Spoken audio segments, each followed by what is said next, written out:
Urea బస్తాల కోసం క్యూలో నిలబడి మహిళా రైతు కాంతమ్మ మృతి చెందడానికి ప్రభుత్వ నిర్లక్ష్యమే కారణమని వైఎస్ఆర్సీపీ ఆముదాల వలస నియోజకవర్గ ఇన్ఛార్జ్ చింతాడ రవికుమార్ ఆరోపించారు.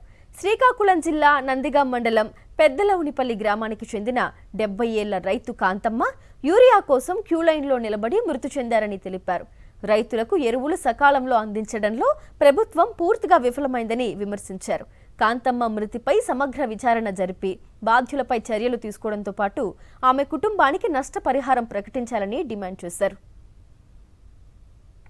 ఒక మహిళా రైతు యూరియా బస్తా కోసం లైన్లో నిలబడి ఆ అధికారులు పెట్టినటువంటి వేధింపులు కానీ లేకపోతే అక్కడ ఉన్నటువంటి జనాల మధ్య జరిగినటువంటి ఘర్షణ వల్ల కానీ తన నిండు ప్రాణాలు కూడా కోల్పోయి ఈరోజు ఈ రాష్ట్రంలో రైతాంగం దుస్థితి ఎలా ఉంది అని చెప్పేసి ఈ ఘటన ద్వారా ప్రజలందరికీ తెలిసింది.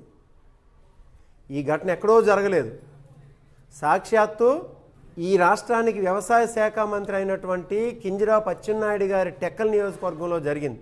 ఈ మరణం అనేది ఖచ్చితంగా ప్రభుత్వం చేసినటువంటి హత్య, ప్రభుత్వం యొక్క నిర్లక్ష్యం, ప్రభుత్వం రైతుల పట్ల వహిస్తున్నటువంటి నిర్లక్ష్యపు వైఖరి, ప్రభుత్వం రైతుల మీద చూపిస్తున్నటువంటి వ్యతిరేక విధానాల వల్లనే ఈరోజు ఈ మహిళ ప్రాణాలు కోల్పోయిందనడంలో ఎటువంటి సందేహం కూడా.